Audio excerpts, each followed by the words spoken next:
With the rules in place in college football recruiting, blue chip classes giveth and they take away. They are double-edged swords, and the Ohio State Buckeyes are feeling that in the last few days. This 2013 class is leaving early for the NFL by and large.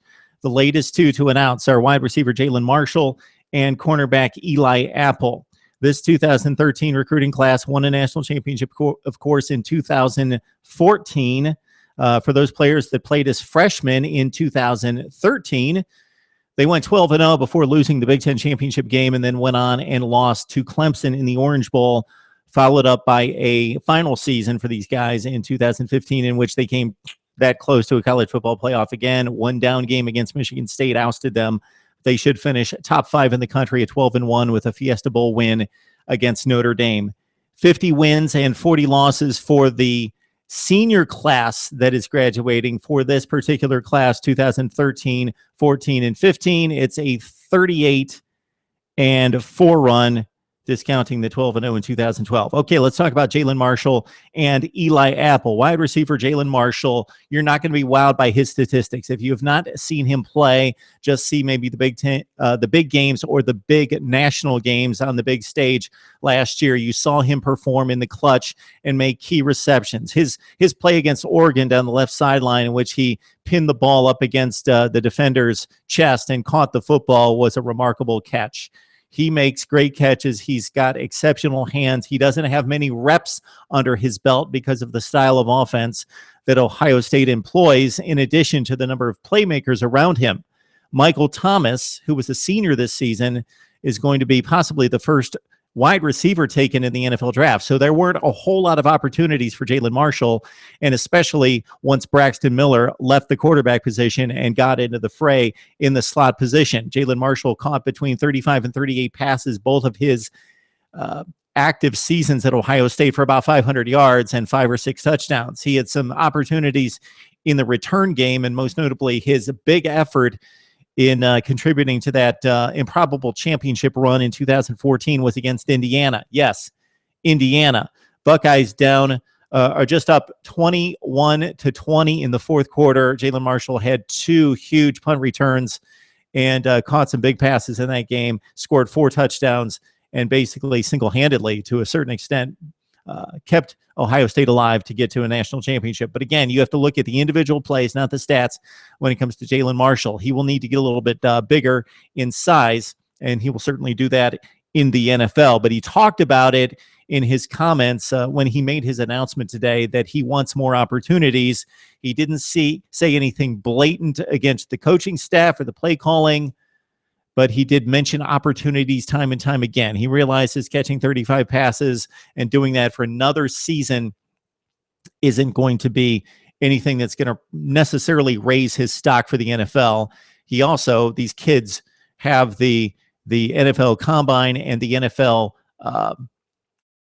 research and investigation that comes back to them, where NFL scouts and personnel directors basically give them feedback on their NFL draft stock, what they need to work on, and where they would be drafted right now. So these kids have that information in place to make informed decisions. So we would trust that Jalin Marshall and also Eli Apple at cornerback would do that as well. He had 17 passes defended over the last couple of years, 86 tackles, a handful of interceptions for Eli Apple. And if you saw him in the championship drive for the Buckeyes as a redshirt freshman, it was amazing what he did against guys like Amari Cooper and those Oregon wide receivers. Eli Apple also, leaving to go to the NFL draft. That makes 7 Ohio State players opting for the NFL draft. They include Joey Bosa, slam dunk, first-round pick, probably top 5, maybe the number 1 player taken in the NFL draft. Tyvis Powell, that one interests me and also intrigues me to a certain extent. Tyvis Powell, a very strong player, has all the measurements that you would want out of that safety position. Darren Lee, who really came on as not a much heralded player coming out of high school, but he's been exceptional, and he can really run to the football and roam. And Cardell Jones, he's, of course, a rough diamond in the rough, per se. We know what he accomplished in the playoff run, but that's his resume, because he did not play well this year. The offense did not look good under him. He didn't distribute the ball well, didn't throw on time, didn't throw accurately. He has measurements, rocket arm, 12 gauge, plus he has the big body that can hold up, we would presume, under the NFL grind. Zeke Elliott, of course, he's not going to raise his stock anymore after two 1,800-yard seasons, playing big in almost all the big games when given the opportunity. And Marshall talks about opportunities. Of course, Zeke Elliott, 12 carries against Michigan State. Otherwise, his career is littered with huge efforts in big games. Michigan, bowl games, national championship run.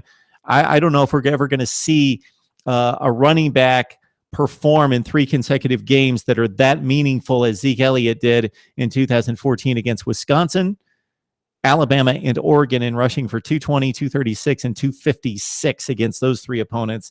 Mighty impressive. So Tyvis Powell, I have some questions about. Cardale Jones, of course, knows his situation at Ohio State and knows he is going to get drafted based on measurables.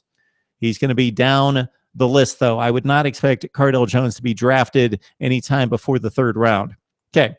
Thoughts on this one, Ohio State fans, Big Ten fans, NFL draftniks out there. I know a lot of people love the NFL draft, really get into it. Where do these guys rate? We have a decision upcoming from Vonn Bell, the safety as well, determining his future. And I'm thinking Eli Apple, and comparing their styles of play and how they performed, even though they played 2 different positions, safety and corner. Vonn Bell certainly had a career as good, if not better, than Eli Apple at Ohio State. The Buckeyes, looking forward to 2016, also lose Michael Thomas, their number 1 wide receiver, who we mentioned, Taylor Decker, the Big Ten Offensive Lineman of the Year, as well as Adolphus Washington. Tough times for the Buckeyes coming up. Obviously, they have recruited well, but they're going to have tons of inexperience in 2016. Love to hear from you now, right here on Mark Rogers TV.